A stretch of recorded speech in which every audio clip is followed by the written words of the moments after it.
তথা উসমানীনগর উপজেলার তথা সিলেট জেলার খুবই পরিচিত মুখ, অত্যন্ত পরিশ্রমী মানুষ জনাব গয়াস সাহেব আমরা মধ্যে উপস্থিত। আমরা আন্তরিক মোবারকবাদ জানাইলাম। সম্মানিত মুসল্লিয়ানে কেরাম, আগেও আমরা বলছি প্রোগ্রাম শুরুটা নিয়া আমরা এই মসজিদের উদ্যোগে আমরা এই যে তফসির মাহফিল করানোর লক্ষ্য উদ্দেশ্য হইল আল্লাহ রাব্বুল আলামিনে আমরা জীবনের তামাম খাতাও থেকে আল্লাহ মাফ করতাম। সকলকে আমিন। আর বাকি জীবন আল্লাহ হর জনের আপদার মুসিবত থাকি, বেমার আজার থাকি, জিন ইনসানের দুশ্মনী থাকি আল্লাহ আমরা সব হেফাজত করতাম। আমিন। আর আমরা দেশের মধ্যে আল্লাহ শান্তি দান করতাম। আর বিশেষ করিয়া এই যে মাহফিল জমাওয়াত সামনে পিছনে ডাইনে বামে নতুন পুরাতন যে সমস্ত মানুষ দুনিয়ায় চাইয়া গেছেন গিয়া আল্লাহ সকলের মাফ করতা।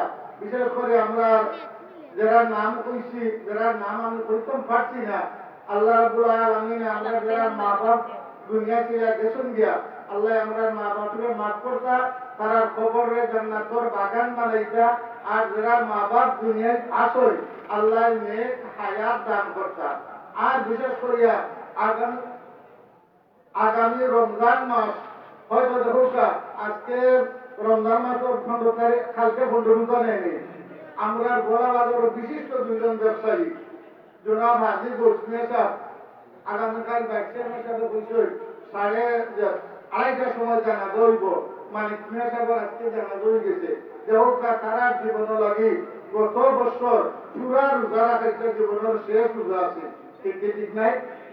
আগামী বছর আমরা যদি আল্লাহ হায়াত দেয় যে আমরা পুরা রোজা রাখতাম, আর বাকিও তো 15টা রোজা আছে নাকি, এগুলো আমরা আল্লাহকে দোয়া করতাম। আল্লাহ রাব্বুল আলামিন আমরা সহি সালামত রোজা রাখার তৌফিক দিতা।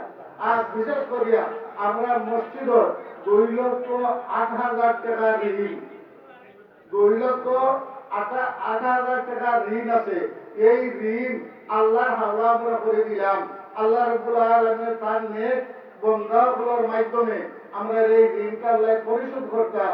আজকের তফসির মাহফিল উপলক্ষে দেশ থাকি, দেশি অথবা প্রবাস থাকি কিছু অনুদান হয়েছে। আল্লাহ রাব্বুল আলামিনের তামাম সদকা খয়রাতে সব দান অনুদান দে আল্লাহ রাব্বুল আলামিনের কবুল আর মঞ্জুর করতা। জুড়ে জুড়ে হোক আমিন। আরো জুড়ে জুড়ে হোক আমিন। আল্লাহ মুসল্লিয়ানে কেরাম, যদি আপনারা যারা আছেন বহুত মানুষ আলহামদুলিল্লাহ, যারা আপনারা আছেন, যদি আপনারা আমরা মসজিদে এই মুহূর্তে কিছু দান করতে চাই, তাহলে আমরা যুব সমাজ না আছেন শিবলু ওয়েস এর আলমগীর সহ ইয়া আপনারা মুহদ্দিন চৌধুরী আছেন, আপনারা মাঝানো আসলে যদি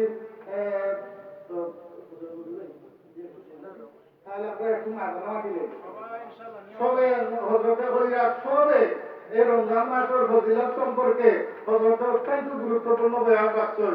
আগামীতে যদি আমরা ওয়াজ নসিহত করাই আল্লাহ আমরা তৌফিক দেই, তাহলে আগামী বছর মৌলানা রহমতুল্লাহ নুরীকে আপনারা চাইনি যারা চাই